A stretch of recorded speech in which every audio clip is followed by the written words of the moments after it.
नमस्कार, मी केतकी जोशी आणि अर्थातच महिला विशेष बुलेटिनची सुरुवात करतोय सध्याच्या सगळ्यात जास्त चर्चेतल्या बातमीपासून, मी टू चळवळीबद्दलच्या बातमीपासून। अभिनेत्री सलोनी चोप्रा, रेचल व्हाईट आणि पत्रकार करिश्मा उपाध्याय या तिघींनी दिग्दर्शक साजिद खानवर लैंगिक शोषणाचे आरोप केलेत आणि त्यानंतर अक्षय कुमारनं मोठा निर्णय घेतलाय। हाऊसफुल 4 हा चित्रपट सध्या साजिद खान दिग्दर्शित करतोय। यात नाना पाटेकर सुद्धा आहेत आणि या दोघांवर मी टू अंतर्गत गंभीर आरोप नोंदवले गेलेत। अक्षय कुमारनं निर्मात्यांना हाऊसफुल 4चं शूटिंग थांबवण्याची विनंती केली आहे आणि आपल्या सोबत आहेत आता फोनवरून प्रसिद्ध अभिनेत्री रेणुका शहाणे। रेणुकाताई, मी टू चळवळीबद्दल खूप लिहिलं जातंय, खूप बोललं जातंय, खूप मोठी नावं बॉलिवूड मधली यामध्ये येत आहेत। यातल्या अनेकांबद्दल बरोबर तुम्ही कामं सुद्धा केलेली आहेत आणि अक्षय कुमारनं आमिर खाननं खूप मोठे निर्णय घेतलेत, याला वाचा फोडली। एकूणच बॉलिवूडकडे आत्ता सध्या बघण्याची दृष्टी बदलतीये। जे अभिनेते आहेत ते सकारात्मक प्रतिसाद देत आहेत, या सगळ्याबद्दल काय सांगाल? मला वाटतं की या मोहिमेमुळे ना खूप स्वच्छता अभियान सुरू झालेलं आहे आपल्या इंडस्ट्रीमध्ये आणि खरं म्हणजे सगळ्याच इंडस्ट्रीजमध्ये आणि सगळ्याच व्यवसायांमध्ये गरजेचं आहे। ते आता फिल्म इंडस्ट्री आणि टेलिव्हिजन इंडस्ट्री आणि जर्नलिस्ट पत्रकारितेमध्ये जास्त बाहेर येत आहे, कारण तिकडच्या बायका जरा जास्त वोकल असतात। पण ह्याचं असं अजिबात रूप नाहीये की बाकी इतर इंडस्ट्रीजमध्ये ह्या गोष्टी होत नाहीत, घडत नाहीत आणि त्याला वाचा फोडायला येत नाही, कारण ट्रेडिशनली आपल्याला सांगितलं गेलेलं आहे की जरा गप्प बसायचं, ऍडजस्ट करायचं, कोणी पाठिंबा देत नाही किंवा जे जे कंप्लेंट करता आहेत त्यांच्याच बद्दल आपण डाऊट्स व्यक्त करतो नेहमीच। तर अशा गोष्टी आता ह्या मी टू मुळे बदलतायत असं मला वाटतं आणि दखल मोठमोठ्या कलाकारांनी जर घेतली तरच ती मोहीम म्हणजे त्याच्यातून काहीतरी चांगलं उपलब्ध होईल। म्हणजे फॉर इन्स्टन्स आज हे जे हाऊसफुलच्या बाबतीत झालेलं आहे किंवा आमिर खाननी जो निर्णय घेतलेला आहे तो अत्यंत स्तुत्य आहे आणि त्याचबरोबर मला वाटतं की एक ऑन द होल चित्रपट सृष्टीमध्ये प्रोड्युसर्स असोसिएशन काय, screen writers association, actors association ह्यांनी पण खूप मोठे आणि असे व्यवस्थित स्टँड घेतलेले आहेत। त्यांच्याकडे त्यांनी कमिट्या नेमलेल्या आहेत ह्या सगळ्या बाबतीत म्हणजे पडताळ करण्यासाठी आणि त्यामुळे चेंज हॅज हॅपन्ड आणि मला वाटतं की चेंज फार महत्वाचा आहे आपल्या इंडस्ट्रीमध्ये आणि पुढच्या पिढीसाठी एक स्वच्छ वातावरण मिळावं, महिलांना सुरक्षित वाटावं त्यांच्या कामाच्या जागी, हे आपल्या सगळ्यांसाठी चांगलीच गोष्ट आहे। अगदी रेणुकाताई, तुम्ही अत्यंत संवेदनशील अभिनेत्री म्हणून ओळखल्या जातात, तेवढंच तुमचं लिखाण सुद्धा संवेदनशील असतं। तुम्ही जो मुद्दा उपस्थित केलेला आहे की पुढे येणाऱ्या अभिनेत्रींना सुरक्षित वाटलं पाहिजे, खरोखरच बॉलिवूडकडे बघण्याची दृष्टी यामुळे बदलू शकते जे येणारे अभिनेते अभिनेत्री आहेत त्यांची? मला वाटतं की इनफॅक्ट आता खूप लोक घाबरणार आहेत, कारण इतक्या गोष्टी बाहेर पडतायत की पालकांना आपल्या मुलांना ह्या इंडस्ट्रीमध्ये पाठवताना खूप म्हणजे विचार करावा लागेल असं वाटतं, पण तसं होऊ नये। मला असं वाटतंय की इनफॅक्ट आता स्थिती खूप चांगली होणार आहे, त्यामुळे घाबरू नये, क्लिअर राहावं की आपल्याला काय करायचंय काय नाही करायचंय आणि हे नक्की आहे की त्यांना सपोर्ट करणारे आता आवाज मिळणार आहेत त्यांना। इनफॅक्ट ते एका सुरक्षित जागेत येणार आहेत काम करण्यासाठी। चांगले वाईट लोक सगळ्याच व्यवसायांमध्ये असतातच, पण त्यांना सामोरं कसं जायचं हे आता बऱ्याच बायकांनी दाखवून दिलेलं आहे आणि समाज माध्यमांमुळे एक वाचा फुडायला जरा सोपं गेलेलं आहे लोकांना। तर मला वाटतं की त्यामुळे कोणी घाबरू नये, आपल्या मुला मुलींना नक्की पाठवावं, पण ह्या सायुध होऊन पाठवावं की आता गप्प राहून उपयोगी नाही। असा जर काही प्रकार कोणाबद्दलही घडला तर त्या वेळेला त्यांनी त्याच्याबद्दलची वाचा फुडावी। अगदी रेणुकाताई, ज्या मोठ्या लोकांची नावं आली आहेत त्या बहुतेकांबरोबर तुम्ही काम केलेलं आहे, स्वतः अनेक वर्ष या इंडस्ट्रीमध्ये तुम्ही आहात, तुम्हाला व्यक्तिगतरित्या असे कधी अनुभव आलेत? व्यक्तिगतरित्या काय आहे ना की मी एकतर माझं खूप शिक्षण झाल्यानंतर ह्यात पदार्पण केलं, त्यामुळे मी खूप लहान नव्हते, त्यामुळे मी खूप क्लिअर होते मला काय करायचंय आणि काय नाही करायचंय ह्या बाबतीत माझी क्लॅरिटी खूपच व्यवस्थित होती। त्यामुळे कोणी असं काही प्रपोजल समोर आणलं, नाही आणलं असं नाही, पण सपोज आणलं तर त्याला नाही म्हणणं हे मला फार सोपं गेलेलं आहे। आणि दुसरी गोष्ट म्हणजे मी फार अशा पार्ट्या बिरट्या अटेंड केल्या नाही, त्यामुळे माझ्या सहकलाकारांचं जे विभत्स रूप होऊ शकतं दारूच्या नंतर ते मी पाहिलेलंच नाहीये.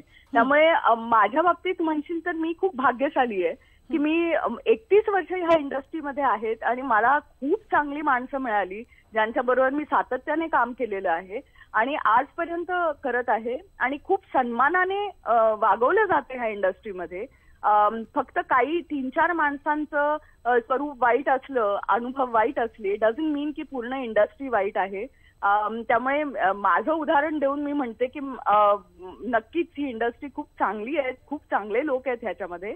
पण काही लोक जे वाईट पद्धतीने वागतात त्यांच्याबद्दल लगेच आता आवाज उठवायला काही हरकत नाहीये आणि ते करणं सोपं झालेलं आहे असं मी म्हणेन. रेणुकाताई, एक महत्त्वाचा मुद्दा म्हणजे मीटू चळवळीबद्दल दोन्ही बाजूंनी प्रतिक्रिया ऐकायला मिळत आहेत. पण ज्या मुलींनी, ज्या महिलांनी आता याबद्दल आवाज उठवलाय, इतकी वर्ष तुम्ही का गप्प होतात, आत्ताच का हा मुद्दा उपस्थित केला, अशा प्रकारच्या प्रतिक्रिया सुद्धा ऐकायला मिळत आहेत. त्याबद्दल काय वाटतं? नाही, ते अगदी साहजिकच आहे असं मी म्हणेन. कारण अनेकांनी ऍक्च्युली असं नाहीये की 20 वर्षांनंतर आणि 10 वर्षांनंतर बोलल्या आहेत त्या वेळेला पण बोललेल्या आहेत. पण त्या वेळेला जी आपली परिस्थिती होती समाजाची आणि आता ह्याच्यामध्ये जमीन आसमानाचं अंतर आहे. एक महत्वाचं कारण ह्याच्यासाठी की सगळे एकत्रित येऊन मला वाटतं निर्भया कांडच्या नंतर एक सामाजिक चळवळ उभी राहिली होती त्यावेळेला आणि त्याच्यामध्ये सगळेच त्याचा हिस्सा झाले होते. त्यामुळे बायकांच्या शोषणाकडे बघण्याचा आपला दृष्टिकोन समाज म्हणून बदललेला आहे आणि तो तसा नव्हता 10-15 वर्षांपूर्वी, तसा नव्हता हे आपण मान्य केलंच पाहिजे. 10-15 वर्षापूर्वी ज्या बायकांनी आवाज उठवला त्यांचं काय झालं ते आपण रुपल देओलच्या केसमध्ये पाहिलेलं आहे. मोठ्या एका पोलीस अधिकाऱ्यावर तिने किती लांब आणि लचक अशी केस लढवली आणि तिला काय काय यातना भोगाव्या लागल्या हे आपण पाहिलेलं आहे. आणि आपल्याकडे विक्टिम शेमिंग होतच, त्यामुळे खूप घाबरलं जातं की आपण तोंड एवढ्या मोठ्या माणसांबद्दल जर उघडलं तर मग आपण 20 वर्ष केस चालवू शकतोय का ह्याचा आधी आपण विचार करतो. तक्रार नोंदवायच्या आधी काही वेळेला जे आपले न्याय व्यवस्थेचे लोक असतात तेच प्रश्न म्हणजे उपस्थित करतात की तुमची लायकी काय, की तुम्ही एवढ्या मोठ्या माणसाबद्दल बोलताय, तुमचे विचार ठीक आहेत ना, डोकं ठीक आहे ना. तर अशा सगळ्या गोष्टींना सामोरं बरेच लोक नाही जाऊ शकत. तर आता कारण समाज माध्यम हे कुठेतरी म्हणजे आपण एकत्र नसूनही एकत्र असण्याचा एक अनुभव देतो आणि त्याच्यामध्ये त्यामुळे आपल्याला एक बल मिळालेलं आहे आणि म्हणून आता बऱ्याच बायका समोर येत आहेत आणि म्हणतायत की हे असं असं घडलं. पण मी म्हणते की 20 वर्षानंतर बोलत असतील किंवा 15 वर्षानंतर बोलत असतील, जे घडलं ते जर खरं असेल तर ते किती विभत्स आणि किती हॉरिबल आहे ह्याचा पण आपण विचार केलाच पाहिजे ना. कुठेतरी आपल्याला कथार्थच हवं ना की बाबा ज्या माणसांनी हे आपल्या बरोबर केलं आहे तर त्याला कुठेतरी त्याचं लागलं पाहिजे ना. नाहीतर आपलं त्यांची कामं आणि त्यांचं हे चालूच असतं. त्यांना खूप सन्मान मिळतो का मिळावा. अगदी अगदी रेणुकाताई, खूप खूप धन्यवाद. तुम्ही इतक्या मोकळेपणाने आणि इतक्या स्पष्टपणे या सगळ्या प्रतिक्रिया आमच्याकडे व्यक्त केल्या आहेत याबद्दल धन्यवाद आमच्याशी बोलल्याबद्दल. आणि आपण यानंतर जाणार आहोत. आमच्या प्रतिनिधी निलिमा कुलकर्णी आपल्या सोबत आहेत. निलिमा, ग्लॅमर वर्ल्डची काळी बाजू मीटूच्या निमित्तानं पुन्हा पुन्हा पुढे येते. हाऊसफुल 4 असेल किंवा नाना पाटेकर पासून आलोक नाथ, ही सगळी मोठी नावं आहेत. बॉलिवूडला नक्कीच फटका बसणार असेल याचा. काय पडसाद उमटताना दिसत आहेत, किती मोठ्या प्रमाणावर नुकसान होऊ शकतं?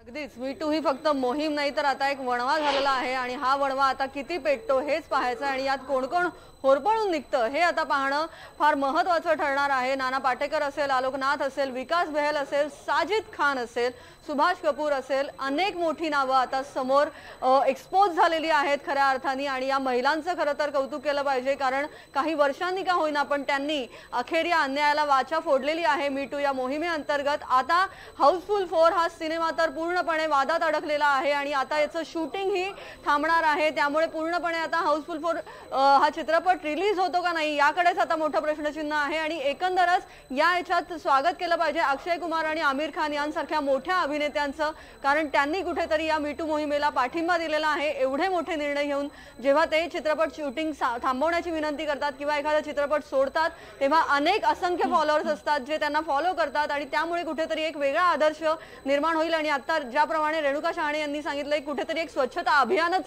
सुरू झालेलं आहे असंच म्हणायला हवं। अगदी धन्यवाद निलिमा या सगळ्या माहितीबद्दल। आणि यानंतर आपल्याला इतरही महिला विशेषमध्ये महिलांशी संबंधित घडामोडी पाहायच्या आहेत, पण एका ब्रेक नंतर।